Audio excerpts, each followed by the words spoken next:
la esichaza khona amaphupho. Uma ukuthi umusha kule channel bengicela ushaye subscribe ukuze ke nawe ungaphuthelwa ngokulandelayo. Iphupho namhlanje sokhuluma ngalo sokhuluma ke ngicansi.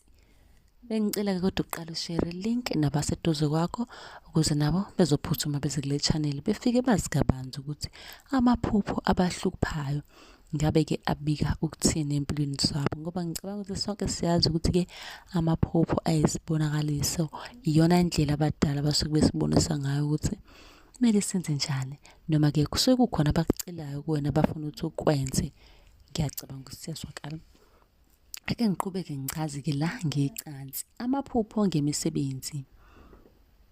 Ingabe asho ukuthini amaphupho ngemisebenzi?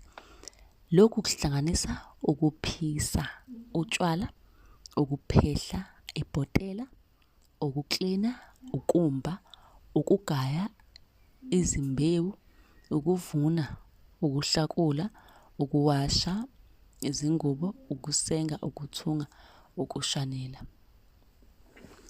Amaphupho ngokuphica.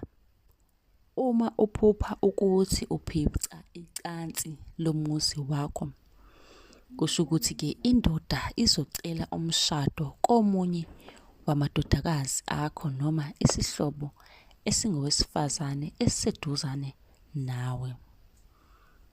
Amaphupho ngokushanela.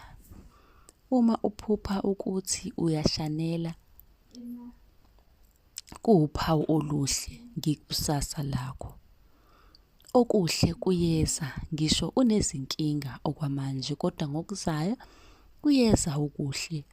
Uma uphupha njengomshanelo kusho ukuthi ke udinga ukuqaphela abantu abafuna ukukhohlisa.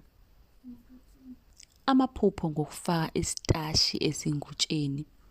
Uma uphupha ukuthi ufaka isitashi ezingutsheni, uzoshada indoda esebenza kanzima ezokunakekela. Amaphupho ngokuthunga. Uma uphupha ukuthi uthunga izingubo, kuwuphawu oluhle kakhulu ke uma uqeda into oyiqalile. Uma uvuka ngaphambi kokuqeda, kusho ukuthi ke izinto ezimbi ziyeza. Amaphupho ngokusenga. Uma uphupha ukuthi usenga inkomo, kusho ukuthi uzophumelela ngokweqile futhi ke ube yisigwili ngenxa yamathalente akho futhi uzoba nomshado onenjabulo. Amaphupho ngokuwasha izingubo.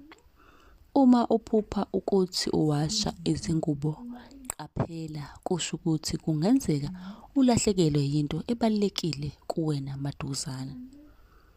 Amaphupho ngezingubo ezindala noma ezingcolile. Amaphupho ngokuhlakula. Uma uphupha ukuthi uyahlakula engadini yakho, kusho ukuthi izinto ezinhle ziyeza kuwena. Uzoba nenhlanhla nenjabulo futhi uzophila impilo ende. Amaphupho ngokuvuna. Uma uphupha ukuthi uvuna izithelo, kusho ukuthi ke uzophumelela ezintweni ozenzayo. Ummbila nezinye izitshalo zokudla zibaluleke kakhulu futhi ke zisho ukuthi uzoba yisigwili. Amaphupho ngokugaya izimbewu. Uma uphupha ukuthi ugaya imbewu, kusho ukuthi ke kunezinto ezinhle ezizayo kuwena. Amaphupho ngokumba. Uma uphupha ukuthi uyamba engadini yakho, ngemvamisa kuwuphawu oluhle. Kusho ukuthi ke ukusebenza kwakho kanzima kuzoba nomvuzo omuhle.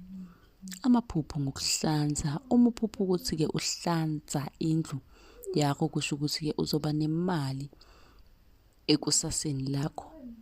Uma vele uyisigwili, kusho ukuthi kungenzeka ube senkingeni maduzane. Amaphupho ngokuphehla ibhotela. Uma uphupha ukuthi uphehla ibhotela, kusho ukuthi uzophumelela ngenxa yokusebenza kwakho kanzima emsebenzini wakho noma ebudlelwaneni onabo nabantu. Bakhona la nombuzo khona, buza iphupho kwi-comment section, ngizobe sengenza eyakho ivideo ngichaza iphupho. Ungakhohlwa ukushaya usubscribe ukuze-ke ungaphuthelwa ngokulandelayo mhla sengiphosta impendulo yakho. Ucele-ke nohleli nabo ukuthi nabo besubscribe ukuze phela bezokwazi kabanzi ukuthi amaphupho abike ukuthini empilweni zabo.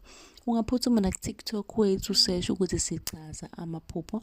Ilona page lethu lapha ku-YouTube usearch ukuthi sichaza amaphupho. Nisale kahle.